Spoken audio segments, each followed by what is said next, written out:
This is Keep Up. I'm your host, Cynthia Dill. It's Tuesday, April 14th, 2026. I'm in my Cape Elizabeth studio. Just got back from a hearing in Augusta.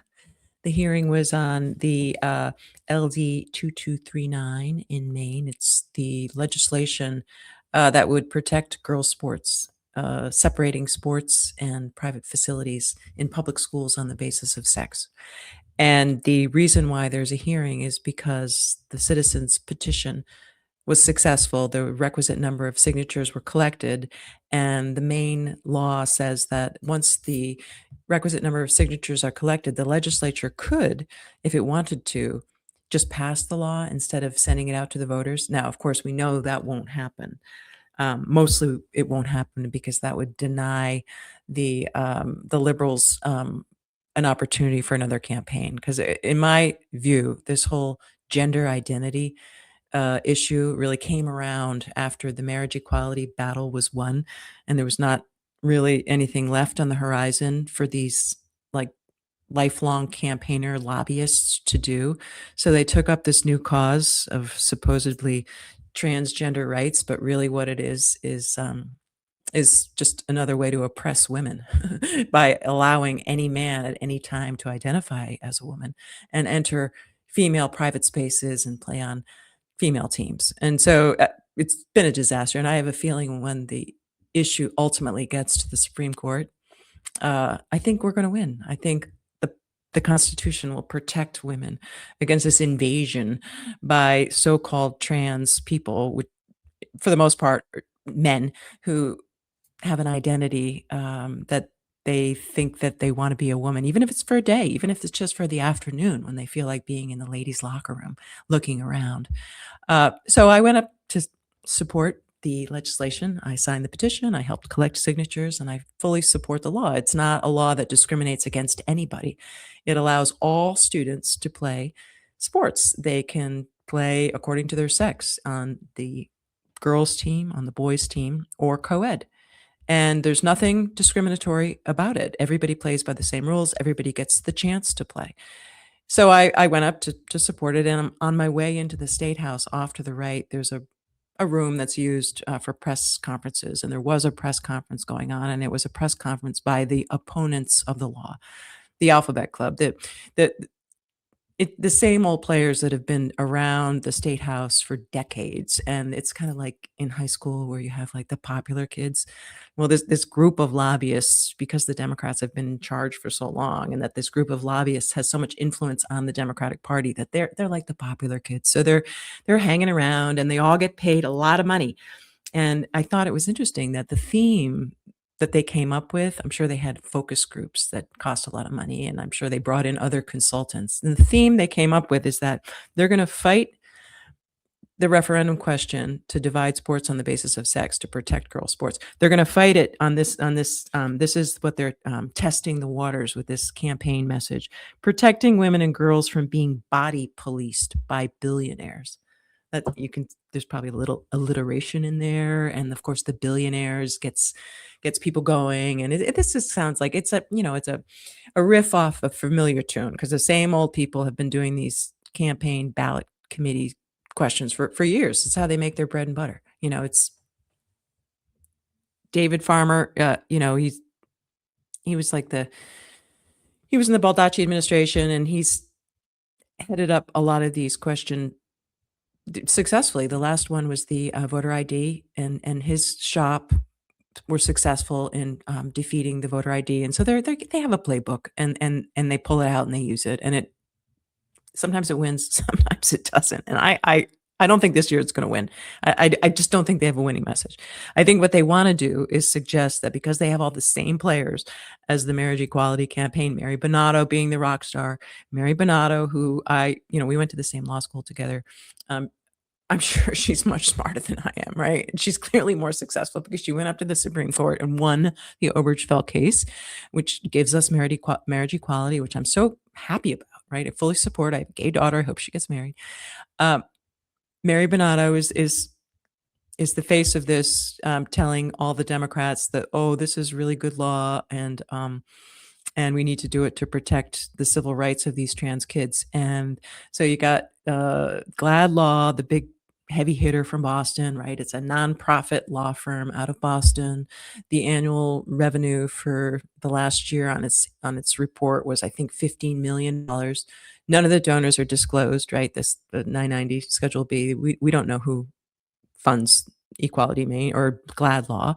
Uh, they do disclose that Mary Bonanno makes over $200,000. But the message that they're using to defeat, it's just so sad to me. It really, it actually is very, very sad that the organizations that I used to be allied with now are just against women and girls. They just are. And they don't see it. They don't see it. I went to law school because I was discriminated against on the basis of sex. I showed up for a bartending job. I had gotten hired by the manager to be a bartender, and I show up for the first day on the job, and the owner's there, and he fired me because he said he only had male bartenders. And at the time, I could do everything that the males could do in that job. I mean, not only could I pour a good draft and a good glass of wine and make a killer, margarita, but I was in college. I was very, very strong. I could lift the kegs. I could do everything. But I was fired because I was a woman. And I took that to the Vermont Human Rights Commission and I won. And that led me to Northeastern Law School, that led on a path of my whole career for the most part, fighting for civil rights. And yet now I'm on the side fighting for women and girls, and all of the civil rights organizations in Maine are against us. And they're based on this theme that they're going to protect women and girls from being body policed by billionaires, because they say that if we pass this law that separates sports and private facilities, or private spaces in public schools on the basis of sex, that somehow the students would have to be tested or their genitals checked. And then they use examples of a Massachusetts woman who was going into the restroom and she got questioned. And so they said, oh, this kind of questioning about gender will take place and it'll just be so humiliating and shameful and hurtful to these poor kids who will have their privacy invaded. And it's just a bunch of crap. It's just a bunch of crap. Everybody has a sex. Everybody's sex is on their birth certificate. Every student who goes to school has to produce a birth certificate, and their sex is right there. And so they have to play on the team that matches their sex. And it's not a sex, assigned at birth. Sex doesn't change. Okay. Gender identity might, as we see, because we see men who have sudden onset womanhood whenever they have a desire to be in private spaces with women. We see it in prisons because I represent women in prisons who, because of this gender identity nonsense that we have, thanks to GLAD Law and Equality Maine and, ACLU and the women's lobby, because of this gender identity, we have women in prison who are being sexually assaulted and harassed by men who say they're women. They still have penises. They act like men. They threaten to rape women. And yet in Maine, we have to affirm their gender identity because of these laws. So it's so backwards. So we have these elitist liberal Democrats, right? I mean, let's face it, the Democratic Party no longer represents working class people, no longer represents the masses. These are elitists. They all big financed lobbying organizations that have the wherewithal to put on a dog and pony show up at the state house and just kind of roll over the committee members. And you can see how some of the Judiciary Committee members are just in this trance. They have bought hook, line, and sinker all the nonsense that we keep hearing. One of the particularly naive committee members thought she was doing, I don't know, some sort of Perry Mason cross-examination of one of the people testifying. And she says, well, we all know that the transgender youth have higher rates of suicide, right? So, and then she based her question on that premise, and that premise is false. Okay. It's false. There's no data to suggest that there are higher rates of suicide among trans youth than non-trans youth. I reject that there are such things as trans children. I think this is politics being just, it's total projection of adult politics on kids, and I think it's a travesty. It really is. I think we should just stop the labeling of kids. I there's no this LBGTQYXMG plus that's another just exclusive. It's just another way to set people apart. And I thought the road to equality was one that everybody would be equal, but that's actually not what these extreme, like gender zealots want. They want this special category of people that they call queer, that they think they're different and they want special rights, I guess. They want the right to just ignore the fact that, like a man, is a man. It's so no questions for me. I stopped in, I wanted to ask a quick question of the Maine Women's Lobby president, I think, who was talking about gender justice. The Maine Women's Lobby does not recognize the biological reality of women. Okay, just try to get your mind around that. So, and they're being used. The Maine Women's Lobby is being used by really the other organizations that they're all entwined. They all get the same fundraising and they all form a coalition to scratch each other's back up in the state house and pass all these bills that like always get through on a partisan basis. It's never really from the grassroots. It's always just from these special interest groups that are funded from out of state. Look at that law. I mean, so I wanted to ask a question, but they said, oh, press only. David Farmer said, oh, no, I couldn't take my question because it's press only. Well, syndicate media, baby. Okay. I'm a woman-owned media company. Yes, I have a small podcast, but I'm the media, but no questions from me. Because, geez, God forbid Mary Bonato has to answer a question for me. You don't think she could answer my question? My question was going to be, since their theme on attacking this piece of legislation that would separate sports on the basis of sex, their theme is that it's going to result in body policing by billionaires, right? You're going to hear that over and over again. Well, my question was just are you going to disclose all your donors? Because if you're pointing to this one contributor, this guy who donated $800,000 to get the referendum question, it's not like people were paid to sign it. People were paid to collect signatures in remote parts of Maine in like the winter. And that's, I was collecting signatures. I didn't have to twist anybody's arm and I wasn't paid to collect signatures. Okay. People were running up to sign, like all kinds of people. And so this is an issue that should go out to voters. And I think it's going to win, but we're going to see this nasty campaign. We're going to see this nasty campaign by the left. They're already teeing it up. They have the campaign for free and fair schools. They're saying Mary Bonato has a quote on the GLAD Law page. It says this. This is a quote from GLAD Law. It says, and it's attributed to Mary Bonato. So I'm assuming she said it. This proposed law would exclude every transgender kid, regardless of their age, sport, or individual circumstances. That's just not true. Like the bill does not exclude anyone. Every kid who's in public schools has a sex, whether they're transgender or not. They have a sex, and and kids know that, or they should know that if they're taking biology, right? I mean, we have laws in Maine recognizing the female sex in all other species. This is not rocket science, and it's not voodoo, and it's not government imposed religion. Biological sex is real and it matters.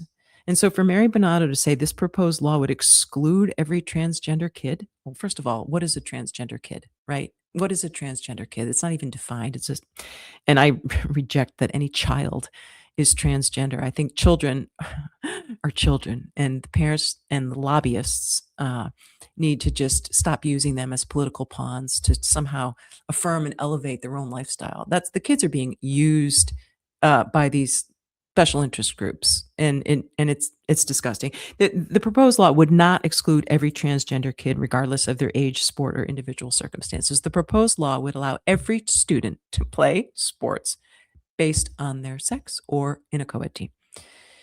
So, they don't want to take questions. They're going to roll out this campaign about billionaires, body policing. This is what the women's lobby, I'm in communication because I get these women's lobby emails from Desti, the lobbyist, and they're always rife with just BS liberal talking points that denigrate and discriminate against women, which breaks my heart. So I challenge her, and she sometimes gets back to me. So she said that, that she's protecting women and girls from being body policed by billionaires. So they suggest that um, if we have sports divided by biological sex, that somehow, kids are going to have to pull down their pants in order to play a team. This is the kind of stuff that, like, it's so gross. It really is so gross. It's so gross how the left is manipulating the law to really just protect men, right? This is what it's all about. Is somehow we're at a place in society where men feel that they deserve to be women, and you've got y- these women who are duped into thinking that yeah, that's, I guess, our job is we have to protect these poor men's feelings. Well, a lot of people don't. A lot of people support trans people. Like, I support trans people. Trans people should have rights to express themselves. Everybody does. Like, nobody denies that we have to move beyond, though, in a society and say, if you're a boy and you want to express yourself as a girl, you should have the freedom to do that and play on the boys' team. Why should so why should you have to conform if you feel like you're a girl? So, oh, that must mean you're not a boy. Like, how is that helping? How is that progress? It's regressive. It's discriminatory. And it's just the beginning of a very ugly campaign where it's the same old players. It's just my faith is in the Constitution, okay? Because I have a feeling this issue is ultimately going to get up to the Supreme Court and it's going to lose. I think that the Supreme Court is going to find that this state imposed gender identity is uh, just orthodoxy. It's just government orthodoxy in violation of our First Amendment rights to think for ourselves, to be free from state imposed religion, which is what this gender um, forcing people to affirm what's not true is, I think, impermissible government orthodoxy. So I think it's going to get up to the Supreme Court. But until then, we're going to have to get through this campaign. And I think the people of Maine are going to come out and overwhelmingly vote yes on the referendum question to protect girls' sports. I don't think this theme that they have, that being body policed by billionaires, I that's like Joe Biden's Build Back Better.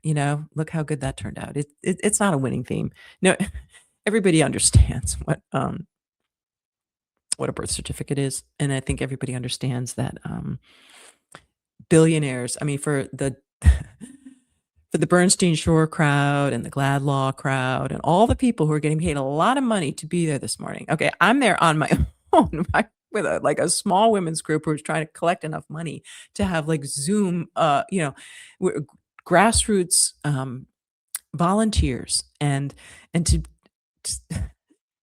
to have this orchestrated press conference with all these paid lobbyists around, and people like Mary, who are making, a couple $100,000 to be there, to have them suggest that I'm being, like, bought by a billionaire. It's offensive. The whole thing is so offensive, and the whole committee process is somewhat offensive. The Democrats on the committee are quite they're quite elitist. I don't know how else to say it. They just come across as being completely out of touch with, like, mainstream America. They have been so immersed in the sauce of this trans, like, ridiculousness, this ideology. It's an ideology. It's a cult. The ideology is that sex is irrelevant, that sex can change, and that men can be women by sheer will, and that all of us have to recognize that. And if we don't, we're bigots, right? If we don't affirm the gender identity of Andrew Balser, the murderer, who killed his parents and stabbed his dog, who's now in the women's prison in Maine because of gender identity laws. If we don't affirm his gender identity, we we get in trouble. I mean, it's crazy. So, stay tuned to the Protect Girls Sports referendum question. And if you hear this, you're going to hear this, body policed by billionaires. And I just want you to remember, just keep in mind a few things, no such no body policing here, right? It's a birth certificate. And the billionaires, really? The Democrats are going to call out this question to protect girls based on billionaires? Yeah, show us who your donors are. Show us your funders. How much money was spent this morning by lobbyists trying to defeat this question, right? I counted like five lobbyists, all of whom I bet are paid more than $200,000. Okay? So that was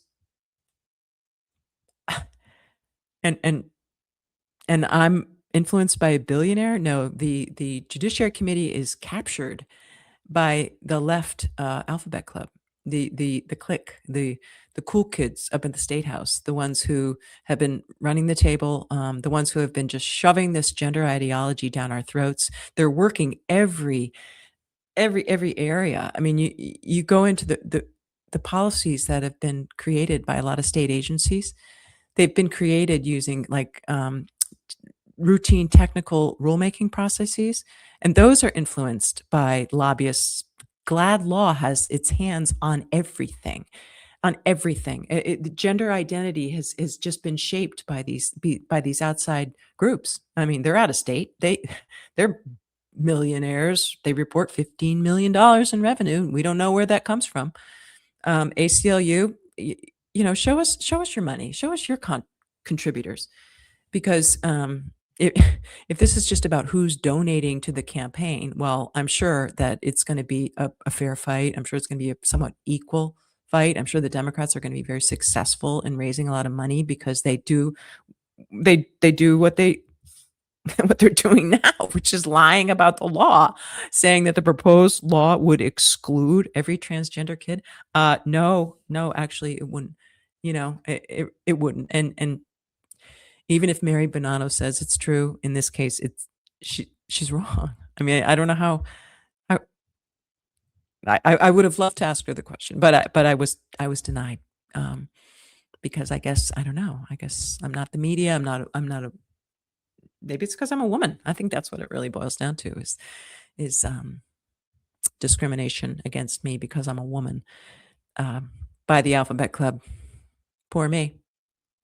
I'm gonna stick at it though. I'm sticking with it. I'm sticking with the girls. That I was so impressed by these girls who came up and testified because, it takes a lot of guts to be in front of this snotty committee who kind of looks down their nose at anyone who has the belief in God. God forbid, they raised religion. You can almost see people's eye rolls. Well, sorry that some people are religious in Maine. I mean, we do have religious freedoms under our Constitution, both state and federal. And then there's just kind of like this dismissive attitude towards anybody who's against like these ridiculous laws about gender identity. I mean, it's just so ridiculous that Maine has now embraced gender identity uh, in every aspect of life. We can't. It it's crazy. So we got to take the state back. The whole state house needs to be cleaned out. It's a mess up there.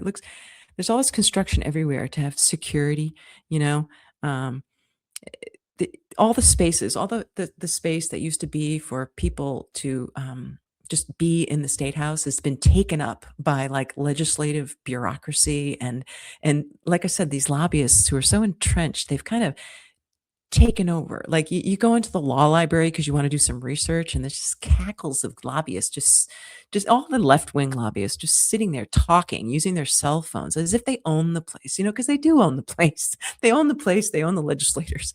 We got to clear the place out. Term limits have not worked. So what we need to do is send everybody out in Maine to the polls and vote to protect girls' sports. And of course, now we're going to have the big battle over the referendum question because Shanna Bellis is running for governor, and she totally butchered the question to make it sound like it is attempting to discriminate against trans people, even though there's no definition of a trans person in Maine law, and nobody can really define it. Right? I mean, what is a trans person? Oh, somebody whose gender identity doesn't match their sex at birth. Please. So I guess I'm trans because some days, I don't know, I don't feel like a woman. So I guess I'm trans. it's hard to know what it is to feel like a woman since, like, the Maine women's lobby can't define one. I mean, the Maine women's lobby, oh my god. You change your name. If you don't know what a woman is, if you can't define a woman, if you think anybody can be a woman, you're in the wrong job then if you're lobbying to protect women. I mean, just we need a new organization to protect women in Maine, like the Maine Women's Lobby. Like, women has to be a part of that. And a woman is not anyone who thinks they are. A woman is not a man. And men shouldn't be in girls' sports, and boys shouldn't be in girls' locker rooms. Boys shouldn't be in girls' bathrooms. It's just so common sense. And this idea that somehow these poor trans boys are going to, their feelings are going to be hurt. They're going to feel unsafe if they go in the bathroom. Well, why are they going to feel unsafe if they go in the bathroom? Is that because boys in the bathroom, boys and men generally like have a proclivity to assault people? Yeah, that's right. Men and boys do assault people more. They commit a lot more crimes. That's why it doesn't make any sense to allow them into the girls' bathroom. That's why it doesn't make any sense to allow them into the girls' shower. That's why it doesn't make any sense to allow grown men in bathrooms with with girls. That's why it doesn't make any sense to allow Andrew Balser, a 300-pound murderer, in a cell with somebody who's, 150-pound woman who's in jail for probation violation. Gender identity is nonsense. And this the idea that somehow people who are supportive of girls' sports are hypocrites, are bigots, are hateful. It's Charlotte Warren, right? She's the person responsible for a lot of this nonsense. She's way up on her high horse. She thinks she's morally superior than most people. And, and it shows. She thinks it's hateful if you advocate for women and girls. I mean, that's a really kind of that's a it's hard to get your mind around that, but it's just it's elitism. It's discriminatory. It's bad for women and girls, and so I encourage everybody to like try to stay above the noise. It the Protect Girls Sports referendum is about designating sports on the basis of biological sex. Biological sex is on everybody's birth certificate. Everybody has one. Everybody will play by the same rules. Everybody's included. They can play on the girls' team and express themselves as boys. They can play on the boys' team and express themselves as girls. They can play on the co-ed team if they have a gender identity, right? So stay tuned. And until next time, this is Cynthia Dill signing off. Take care.